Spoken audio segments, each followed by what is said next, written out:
Tinawag na sinungaling itong head coach ng Milwaukee Bucks dahil sa sinabi niya dito tungkol sa Giannis Antetokounmpo trade, pero bago yan dito muna tayo sa naikisang trade kani-kanina lang po para sa kupunan ng Atlanta Hawks at Portland Trail Blazers, kung saan ipinadala ng Hawks si Vit Krejci kapalit po si Dua Prith at 2 future second round picks. Sa mga nagtataka kung bakit wala pang nangyayaring mga malalaking trade ngayon na alam naman po natin na malapit na ang trade deadline. Dahil po yan sa kay Giannis Antetokounmpo trade, maraming kupunan po ang nag-aagawan kay Greek Freak. Well, sino ba naman ang hindi magkaka-interest na kuhanin ang isa sa pinakamagaling na forward ngayon ng liga at dating nagkampiyon na? Kahit anong team sa NBA ay magkaka-interest talaga kay Giannis, kaya naman hanggang ngayon ay wala pang malalaking trade na nangyayari kasi sinusubukan nilang gapangin ang Bucks para kunin sa kanila si Giannis. Ngayon ay dito tayo sa sinabi nitong head coach ng Milwaukee Bucks na si Doc Rivers mga kaibigan patungkol sa Giannis Antetokounmpo trade.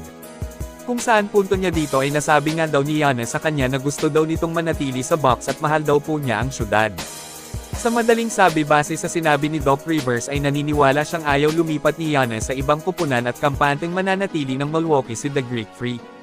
Well, dahil dito ay maraming mga fans ngayon ang nagsasabing sinungaling nga daw itong si Doc Rivers, kasi paniniwala ng lahat na hindi na talaga masaya si Giannis sa Bucks at gusto na nitong lumipat ng ibang team para nga rin sa kagustuhang manalo pa ng kampyonato. Walang nakikitang malaking dahilan ng mga fans na mananatili pa itong si Giannis sa Bucks dahil sa katayuan nila ngayong imposible na nga silang makapasok pa ng playoffs. Nasa mababang ranking lang sila ngayon sa East at nahahalata naman natin na talagang hindi na masaya sa Bucks si Giannis, kasi palagi nating naiispata na panay si Mangot ang mukha nito sa mga nagdaang mga laban nila na lumalabas na nawalan na nga ito ng gana sa grupo. Maraming senyales ang lumabas maliban sa mga sinasabi ng iilang NBA insider na posible talagang magpapaalam na si Giannis sa Bucks bago ang trade deadline this season. Matatapos na nga rin next season ang kontrata ni Giannis sa Milwaukee, kaya isa ring malaking senyales ito sa lipat, at willing nga rin naman po daw na makinig ang Bucks front office sa mga i-offer na trade package sa mga team na interesado sa malaking manok nila. At para makatipid na rin sa posibleng malaking kontrata na maihahain nila pagdating ng panahon, sisiguraduhin nilang best offer ang kanilang matatanggap kung sakaling bitawan nila si Giannis. Na yan ay mabibigay daw umano ng kupunan ng Golden State Warriors sa Bucks, galing po yan sa mga iilang batikang NBA insider na pumapaligid sa liga. And you look at Golden State. If there's a deal that's going to be made before the deadline, in my belief, Golden State is the team to make that deal, because the other teams have to get third and fourth teams involved. And that's why Golden State is going to be probably the most aggressive between now and Thursday. Their best position is doing the deal before next Thursday.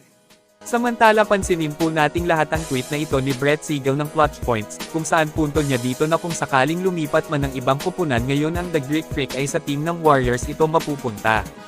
So very interesting itong sinabi na ito ni Brett, pero yun nga gaya ng palagi nating sinasabi na ang storyang ito ay rumors pa lang, na kung saan ibig sabihin pwedeng magkatotoo pwedeng hindi.